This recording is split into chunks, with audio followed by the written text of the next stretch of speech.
Je m'interroge ce jour sur la question de l'attribution des quotas liés aux importations de certains produits dans ce pays. À titre illustratif, on pourra prendre le cas du sucre et du riz. Comment comprendre cette nouvelle trouvaille du ministère du Commerce portant sur l'attribution questionnable des quotas aux importations de certains produits dans ce pays? Prenons ce cas du sucre, du riz, parce que la répétition est la mère de l'école. Comment sommes-nous arrivés à cette affaire d'attribution des quotas dans les importations dans ce pays?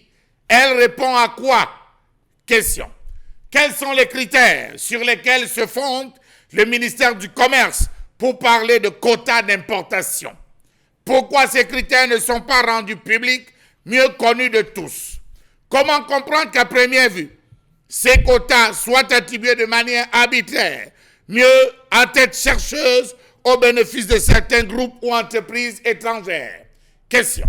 Selon les chiffres que vient de publier le ministère en charge de l'agriculture, le Cameroun a à ce jour couvert que 24,3% de sa demande en riz en 2020. Le pays a produit 140 170 tonnes de riz pour une demande évaluée à 576 949 tonnes en 2020, soit un gap estimé à 436 779 tonnes.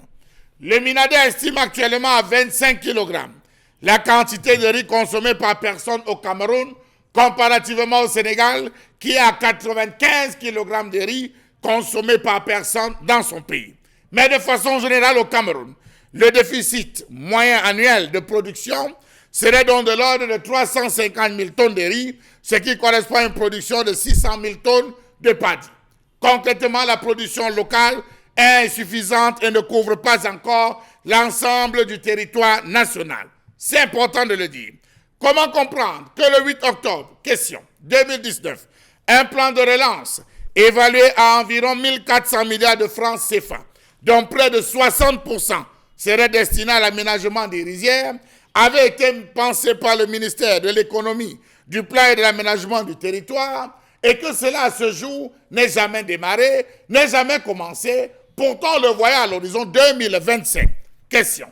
Quels sont ceux qu'on a mis en contribution pour l'élaboration, l'implémentation de ce projet de près de 1400 milliards? Question. Nous sommes en 2021, où en sommes-nous? Comment donc comprendre qu'au lieu que le gouvernement camerounais, respectant la loi sur les investissements, la loi d'incitation aux investissements, pousse les étrangers intéressés dans le secteur de l'agriculture à s'investir dans un secteur comme celui du riz, se retrouve plutôt à faciliter les importations de riz via ces expatriés? Question. N'y a-t-il pas lieu de doublement s'interroger? Comment comprendre ce flou qui entoure le document d'orientation budgétaire pour la période allant de 2021 à 2023? Allez le parcourir pour comprendre qu'on passe trop de temps à fumer les populations avec des discours qui finalement ne nous amènent à rien. Savez-vous que pendant plus de 30 ans, les importations de riz ont été le monopole exclusif de groupes étrangers comme les Libanais, les Singapouriens et Indiens sur le sol camerounais? Était-ce pensable que ce soit l'inverse à Singapour ou au Liban? Savez-vous que pendant ce monopole exclusif, ces expatriés orchestraient des pénuries volontaires pour faire monter leur chiffre d'affaires sur le dos des Camerounais?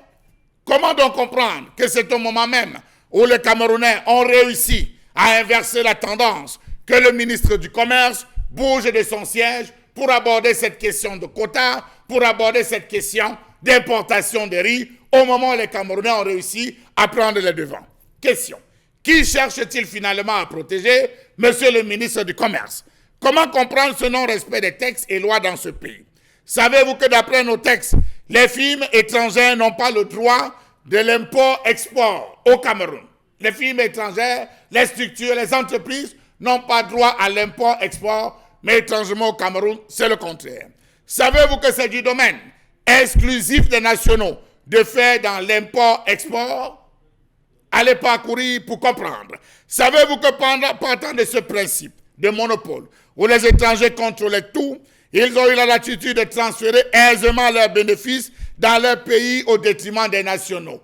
Oui, ceux qui viennent travailler, ceux qui importent, qui reçoivent de l'argent dans ce pays, qui font affaire, prennent les devises et renvoient chez eux, n'aidant pas le Cameroun. Savez-vous que les étrangers, dans le contexte camerounais, n'ont que le droit de s'investir dans le domaine inaccessible aux Camerounais, notamment le secteur de l'industrialisation. C'est là où on attend les étrangers dans ce pays, le secteur de l'industrialisation, et non dans celui de l'importation. Non, c'est réservé aux nationaux. Comment comprendre qu'au Cameroun, les investisseurs étrangers se lancent dans tout et sont en compétition avec les nationaux? Import-export, concession au port autonome, transport et logistique, petit commerce, ils sont partout. Bon Dieu, au nom de quoi? Vraiment, non, non et non, cela ne devrait plus se passer ainsi dans ce pays. Avec tout cela, on voit encore le ministre du Commerce mettre les quotas sur certains produits comme le sucre. Savez-vous qu'il a accordé en son temps la priorité à 18 entreprises spécialisées dans l'importation du sucre, accorder l'importation du sucre à ceux qui sont dans tous les maillons de la chaîne, les expatriés bien sûr. Sous le fallacieux prétexte d'un licenciement, on s'est retrouvé à tout modifier, tout bousculer et remettre aux expatriés les devants. Ensemble de pratiques qui créent le malaise dans le milieu des importateurs de sucre comme les riz. D'où des soupçons de corruption et de manipulation que certains importateurs attribuent au ministère du Commerce dans l'attribution des quotas aux uns et aux autres. Que dire du secteur du riz, où il n'y a pas longtemps, on a fait courir une rumeur folle sur une éventuelle pénurie du riz au Cameroun.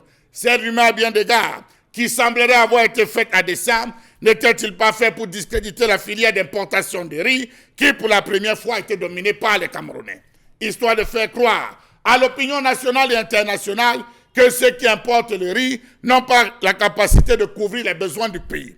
Tout cela pour faire profiter et mettre en place les quotas qui vont pénaliser désormais les Camerounais au profit des expatriés qui vont reprendre la part belle au marché. Monsieur le ministre du Commerce, les Camerounais peuvent le faire. Les Camerounais ont la capacité de pouvoir travailler dans le secteur de import-export. C'est leur domaine, c'est leur droit. Envoyer les expatriés dans le secteur de l'industrialisation. Pourquoi ces expatriés n'importent pas dans leur pays? On attend les expatriés dans plusieurs autres secteurs que cela. Comment donc comprendre qu'on ne les voit pas dans les grands projets? Question, question et question.